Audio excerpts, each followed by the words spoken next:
রুবেল ভাই কেমন আছেন? আলহামদুলিল্লাহ ভালো ভাই।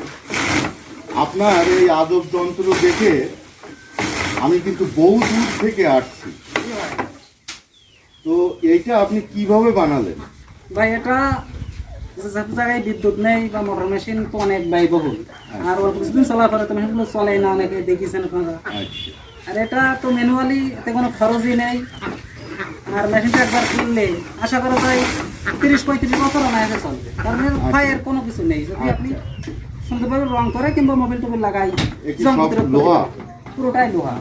আচ্ছা আর আপনার এই কাটার সেটটা, এটা বাইরের মেটাল, খুব হেভি মেটাল। এখানে একটা আছে কাটার সেট, খাওয়ার কোনো সম্ভাবনা নেই। আচ্ছা।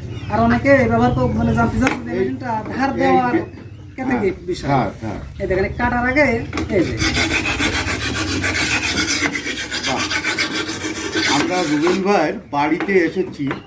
এটা জিকরগাছার খলচি গ্রামে, বড় খলচি নামে পরিচিত। আমার রুবেল ভাই একজন মিস্ত্রি মানুষ। উনি নিজের বুদ্ধি থেকে এই ধরনের নতুন নতুন মেশিন আবিষ্কার করেন। দেখেন কত সুন্দর, এখানে তেল খরচ লাগছে না, বিদ্যুৎ খরচ লাগছে না, এবং কত ছোট ছোট করে, যেটা আপনার কারেন্টের মেশিনে, ব্যয়বহুল মেশিনে এত কুচি কুচি করে কাটা কোনো প্রকার সম্ভব হয় না, ছিঁড়ে ছিঁড়ে যায়। তো রুবেল ভাই আপনি এটা হচ্ছে 1 মিনিটে কয়টা কাটতে পারেন? 1 মিনিটে 8টা কাটতে পারে ভাই। 8। স্বাভাবিক স্বাভাবিক 8টা কাটা যায়, যে কেউ কাটতে পারে? যে কেউ কাটতে পারে।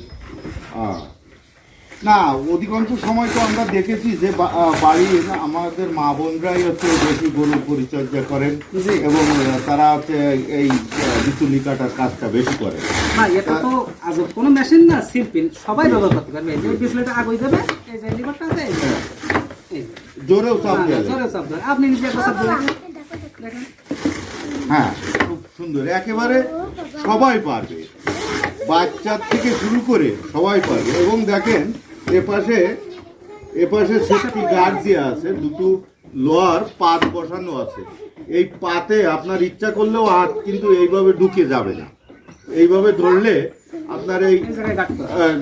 গার্ড দিয়ে দেবে, আপনার হাতে লাগবে না। জাউনা কাটা যে বটি, তাতেও কিন্তু হাত কেটে যায়। আবার যে মেশিন, সেই মেশিনে যদি উল্টা পাল্টা হয়ে যায়, সেখানেও বিপদের সম্ভাবনা আছে, কিন্তু এই মেশিনটাই কোনো বিপদ আপদের সম্ভাবনা নেই।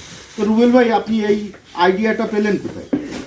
ভাই আইডিয়াটা এটা দীর্ঘদিনের একটা গবেষণার ফসল, এটা তো আচ্ছা। একদিনে হয় না। আচ্ছা এটা দীর্ঘদিন গবেষণা করতে করতে আর কি এই পর্যায়ে আসা।